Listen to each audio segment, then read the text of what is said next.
Magandang umaga, IC2MB, Ma'am Del Valle.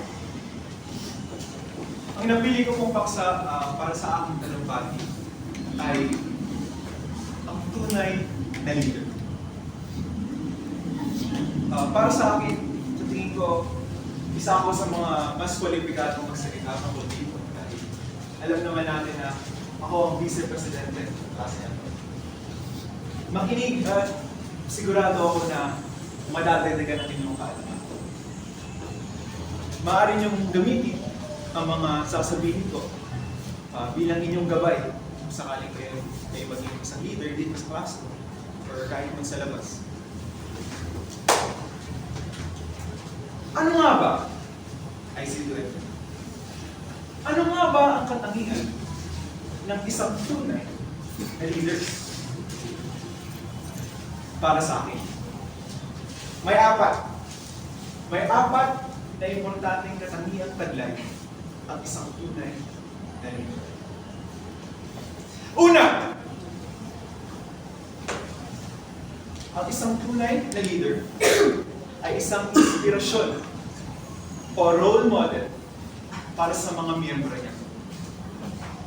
Ito ang tanong, paano ka nga ba magiging isang inspirasyon para sa mga pinupuluan mo? IC2MB, simple lang ang sagot yan. Pero syempre, kahit simple, mahirap gawin. Una, maging mabuti, maging matalino, at syempre, maging masipag. Isipin nyo, magtitiwala ba kayo? Ikaw, magtitiwala ka ba sa isang leader na pangit ang ugali, ignorante, at tamad? Siyempre hindi. Pangalawa, ang isang tunay na leader ay maunawain at compassionate. Sinisikap niya na maging kalmado para makuha ang buong respeto ng kanyang mga pinuno.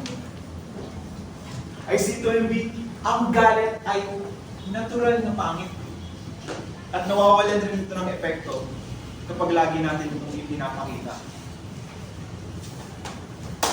IC2MB, siguro mas madali niyong mapapasunod ang mga miyembro niyo kapag lagi kayong sumisigaw at kapag ginagamitan niyo ng mga masasakit na salita. Ngunit, sa tingin niyo ba, magiging maganda ang tingin nila sa inyo kung lagi na lang kayong sumisigaw? Sa tingin niyo ba, may enjoy nilang kayong kasama? Hindi. May stress lang sila at ikaw, dahil sa kakasigaw mo. Pangatlo, ang isang tunay na leader ay handang turuan at gabayan ang kanyang mga miyembro. Handang turuan at gabayan. Alam niya na may mga kanya-kanyang lakas at kahinaan ang kanyang mga miyembro. Meron siyang kakayahan sa pakikipag-usap o yung tinatawag natin communication skills. Alam niya rin, kaya niya rin alamin kung ano ang mga kailangang gawin, mga kailangang hakbang upang makamit ang kanilang layunin. At ito, IC2MB, hindi siya marunong sumuko. Ang isang tunay na leader, hindi sumusuko. Never. Kasi isipin nyo, kung ikaw na leader, sumuko agad, paano pa kaya yung mga pinamumunuan mo? Paano pa kaya yung mga miyembro mo? Kung ikaw na mismong leader, sumuko agad. Di ba?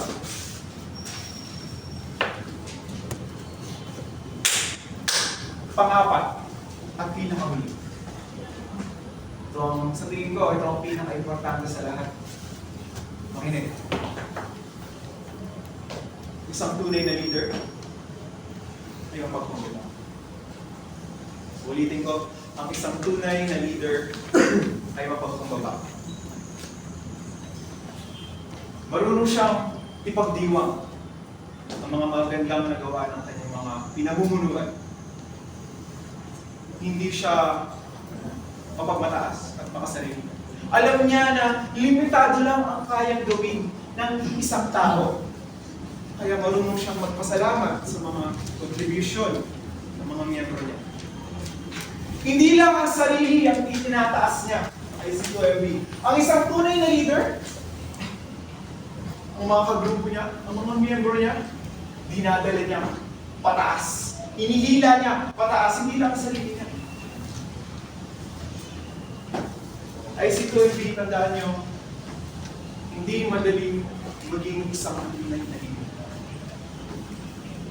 Gagawin ko sarili ko bilang isang halimbawa. Ako, tulad ng sinabi ko sa inyo nung nakaraang taon, ang mga leaders, hindi yan ipinapanganak.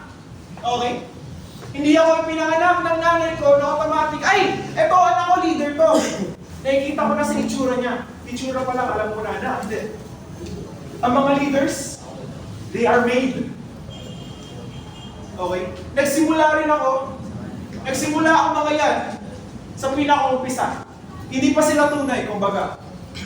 Marami pa silang pagkukulang, nagkakamali sila. Minsan naliligaw sila ng landas, nagiging hambog. Nagiging masyadong mapanakit.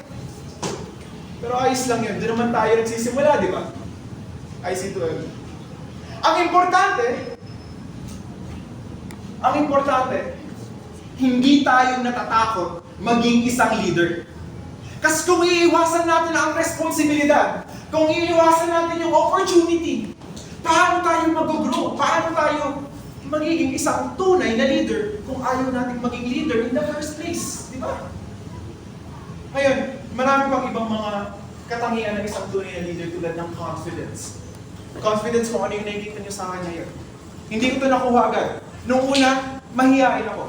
Sobra. Alam ni Manze yan. Naging kaklase ko yun, nagsimula grade 7 pa. Pero makukuha niya yan kapag lagi niyong pinipili, kapag lagi niyong kinukuha yung opportunity na maging isang leader sa paglipas ng panahon. IC2MB, sa paglipas ng panahon, mararamdaman niyo na, may tiwala na kayo sa sarili niyo. Alam niyo na kaya niyo na. At masarap sa pakiramdam na makita na yung mga miyembro mo ay nadala mo at nagabayan mo sila at nakamit nyo yung kailangan nyo. Sana may natutunan kayo at salamat sa pakikinig.